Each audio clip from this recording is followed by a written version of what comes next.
प्रिय दर्शकों नमस्कार। श्री तारा देवी माता काली का ही एक प्रतिरूप है। इनकी साधना सूर्य शक्ति की साधना के समान है, जो पराक्रम तेज प्रदान करती है। माँ तारा सरस्वती की उत्पत्ति का वर्णन देवी भागवत में आता है कि सरस्वती देवी का प्राकट्य भगवान श्री कृष्ण के जिह्वा के अग्रभाग से हुआ है। सरस्वती के प्रकट होने पर श्री कृष्ण ने उन्हें नारायण को समर्पित कर दिया। भगवान श्री कृष्ण ने ही सरस्वती पूजा का प्रचलन शुरू किया। देवी भागवत के अनुसार नारायण की 3 पत्नियां लक्ष्मी, गंगा, सरस्वती थी। तीनों में बहुत प्रेम था, लेकिन कालांतर में गंगा और सरस्वती का विवाद बढ़ता गया। लक्ष्मी ने विवाद को शांत कराना चाहा, लेकिन सरस्वती के अत्यधिक क्रोधित हो जाने के कारण गंगा को नदी बन जाने का श्राप दे दिया।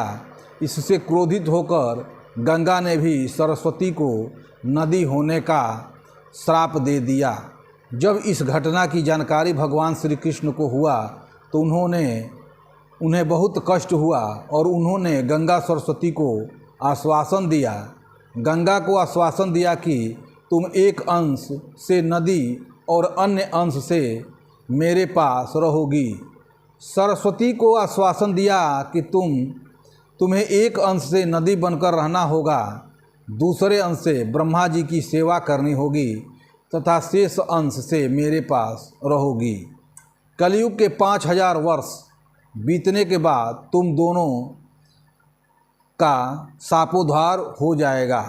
इसके बाद सरस्वती एक अंश से भारत भूमि पर अवतीर्ण होकर भारती कहलाई, दूसरे अंश से ब्रह्मा जी की पत्नी बनकर ब्रह्मी कहलाई। 10 महाविद्याओं में माँ तारा का द्वितीय स्थान है। तारा देवी का कार्य क्षेत्र पर्याप्त रूप से विस्तृत है। माता तारा के 3 स्वरूप हैं। उग्र तारा, यह साधक को उग्र आपत्ति रूपी भवबंधन से मुक्त करने वाली है। दूसरा एक जटा, यह साधक को कैवल्य प्रदान करती है। तीसरा नील सरस्वती, यह साधक को ज्ञान, विद्या और बुद्धि प्रदान करती है। अतः भगवती तारा के तीनों रूपों की साधना करना अत्यधिक फलदायी होता है। अपने जीवन को परिपूर्ण बनाए रखने के लिए, विपत्तियों से सुरक्षा तथा संपन्नता बनाए रखने के लिए माता तारा की साधना आवश्यक एवं महत्वपूर्ण है। माता तारा की साधना कोई भी साधक, स्त्री हो या पुरुष, संपन्न कर सकता है। साधक किसी जाति वर्ण का भी हो सकता है, इसमें कोई भेद नहीं है। इस साधना को किसी उम्र का व्यक्ति संपन्न कर सकता है, वो लड़का हो, जवान हो या वृद्ध हो। साधना के लिए लाल या गुलाबी रंग का आसन धारण करें एवं वस्त्र भी लाल एवं गुलाबी रंग का धारण करें। साधना के समय शाकाहारी भोजन करें। तारा शक्ति की उपासना तांत्रिक पद्धति से होती है। इसकी साधना विशेषतः मिथिला, बंगाल क्षेत्र में की जाती है।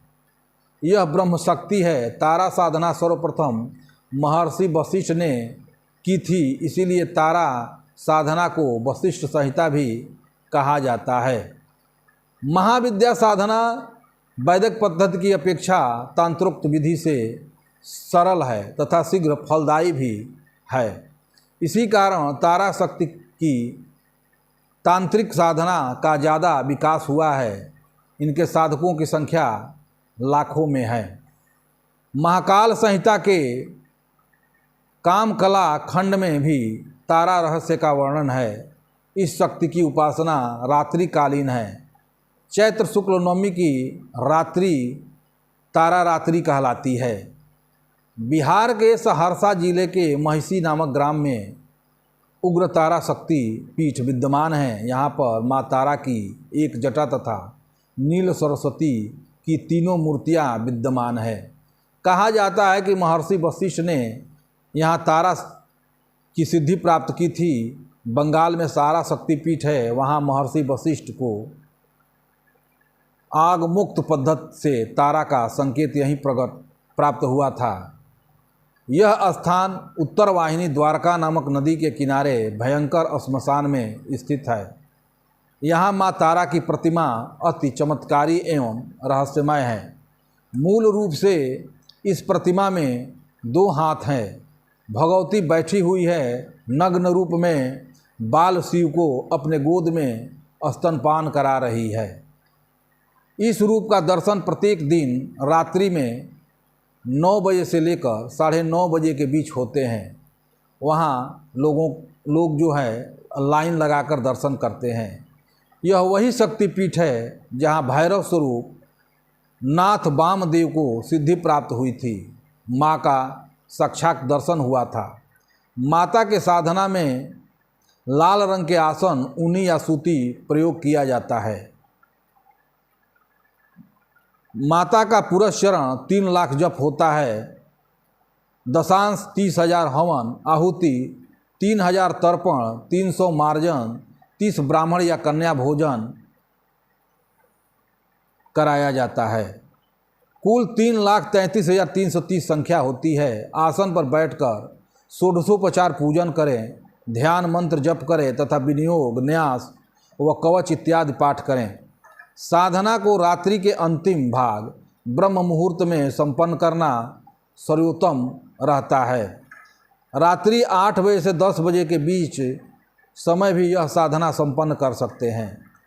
साधना संपन्न करने से साधक के ज्ञान, विवेक, बुद्धि में अद्वितीय वृद्धि होती है। छात्रों का माता सरस्वती का आशीर्वाद प्राप्त होता है। घर में सुख, शांति, समृद्धि प्राप्त होती है। कष्टों से छुटकारा, यादाश्त में वृद्धि, डिप्रेशन से मुक्ति, आचरण में सुधार तथा आज्ञाकारी होना, लक्ष्मी का वास तथा दरिद्रता का नाश होता है।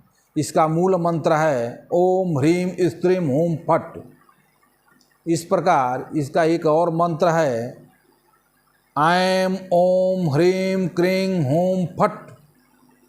इस प्रकार इस मंत्र का जप करके, पुरस्चरण करके साधना संपन्न की जा सकती है।